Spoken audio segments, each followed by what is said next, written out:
Camp Blackwater. The name itself sent a little shiver down my spine. The lake water was so dark it looked like black ink, and the tall pine trees surrounding it cast long, spooky shadows all day long.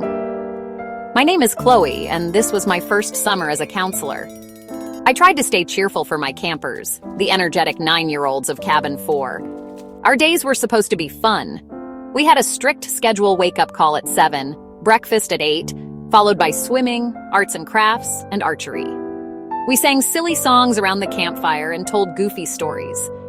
But even the happiest songs couldn't quite chase away the strange feeling I got here. The camp was old, really old. The wooden cabins leaned to one side, their paint peeling like sunburnt skin. The floorboards creaked with every step, as if they were whispering secrets from long ago. My best friend Maya was also a counselor. She loved it here. "Isn't it great, Chloe?" she'd say, her eyes wide with excitement. "So much history." I wasn't so sure. History felt a lot like ghosts to me.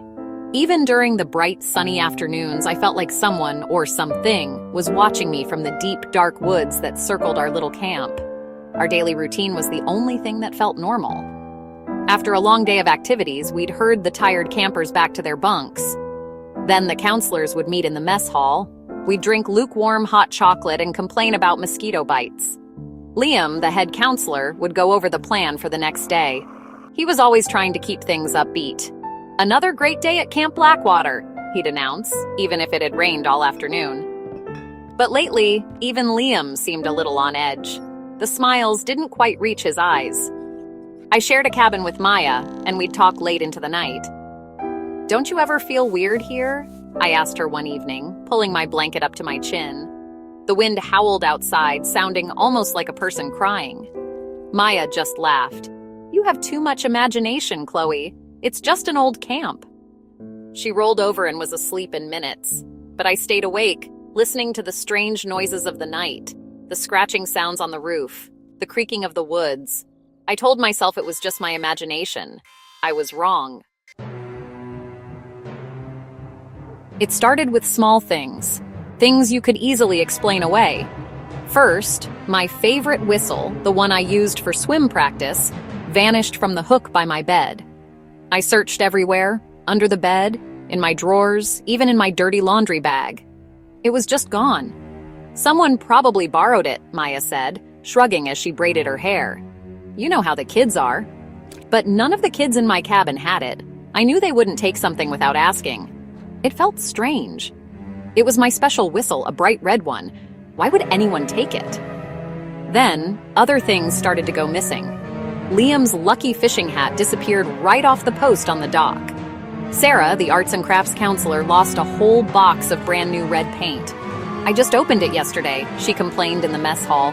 "How does a whole box of paint just walk away?" We all laughed, but it wasn't really funny. An odd feeling was spreading through the counselor's cabin like a cold fog. We started looking over our shoulders, double-checking our belongings before we left our rooms. The camp didn't feel so friendly anymore. The noises got worse, too. Late at night, after all the campers were asleep, we'd hear them. A faint scratching sound on the outside walls of the cabins. A twig snapping just outside the window, followed by a soft giggle. One night, I was sure I heard someone whispering my name right outside my screen door. It hissed. I froze, my heart pounding in my chest. I peeked through the blinds, but there was nothing there. Just the tall, dark trees swaying in the wind. "It's just the wind," I told myself. But the wind didn't know my name. Maya thought it was all a big joke. "It's probably just Jake trying to scare everyone," she suggested. Jake was a counselor known for his pranks. He loved hiding rubber spiders in sleeping bags and making ghost noises. But this felt different. It wasn't funny. It was creepy. The pranks were getting meaner, more personal. One morning, all the spoons in the mess hall were gone. We had to eat our cereal with forks. Liam was furious. "This isn't funny anymore," he shouted. "Whoever is doing this, stop!" But the strange events didn't stop. They were just getting started. Every summer camp has a mascot. Ours was Barnaby the bear. He wasn't a real bear, of course. He was a life-sized wooden statue carved from a single giant log. He stood right in the center of the camp near the flagpole. He had a goofy, painted-on smile and held a sign that said, "Have a berry good summer." The campers loved him. They took pictures with him and sometimes left him gifts of pretty rocks or flowers. Barnaby was the heart of Camp Blackwater. He was always there, a friendly wooden guardian watching over us, until he wasn't. One morning, we woke up for the flag-raising ceremony, and the spot where Barnaby always stood was empty. Completely empty. All that was left was a patch of flattened dirt. A gasp went through the crowd of campers and counselors. Where was Barnaby? Everyone started talking at once. Did he get stolen? A little girl from my cabin asked, her eyes filling with tears. Bears don't get stolen, her friend whispered back, but he didn't sound so sure. Liam tried to calm everyone down, but even he looked pale and shaken.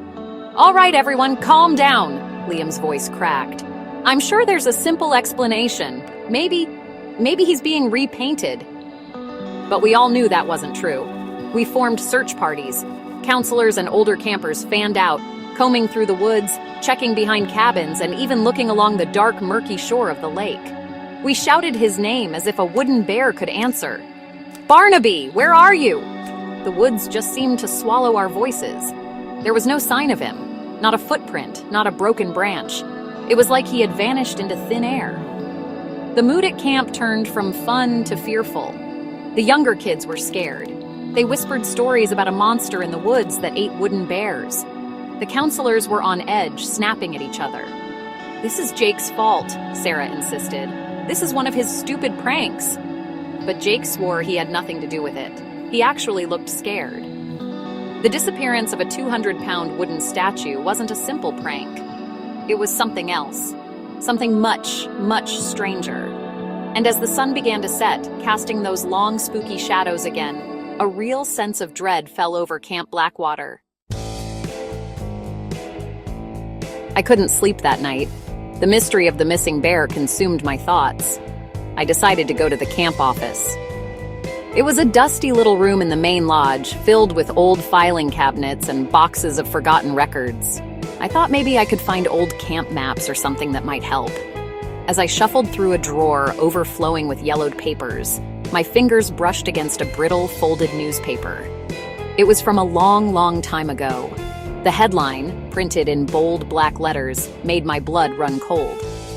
"Summer camp tragedy, local boy vanishes from Camp Blackwater." My hands trembled as I carefully unfolded the newspaper clipping. The article was dated 50 years ago, to the day. It told the story of a young camper who had disappeared without a trace. His favorite toy, a small wooden bear, was the only thing ever found, left on the same spot where our Barnaby statue used to stand. The article said the boy loved playing pranks and hiding from his counselors. He was never seen again. A chill crawled up my spine. A boy who vanished? A wooden bear? It couldn't be a coincidence. The camp's history wasn't just old, it was haunted. I ran back to my cabin, my heart hammering against my ribs. I had to show Maya. I burst through the door, the old newspaper clutched in my hand. "Maya, look what I found!" I said, my voice shaking. "You won't believe this!" I switched on the lamp and flattened the article on my bed. Maya sat up, rubbing the sleep from her eyes. She looked at the headline, and her usual cheerful expression faded. She read the story slowly, her face becoming a pale, unreadable mask. She didn't seem surprised. She seemed quiet. Too quiet. "That's awful," she finally whispered. But she wouldn't look at me. She just stared at the clipping. Then I noticed something. On her bedside table, half hidden behind a book, was a small object. It was bright red. I leaned closer. My breath caught in my throat. It was my whistle, the one that had gone missing days ago. My eyes darted from the whistle to Maya's strange, blank expression. Why did she have my whistle? And why did she look so calm about a ghost story that should have terrified her? Suddenly, the whispers in the woods didn't seem as scary as the friend sitting right in front of me.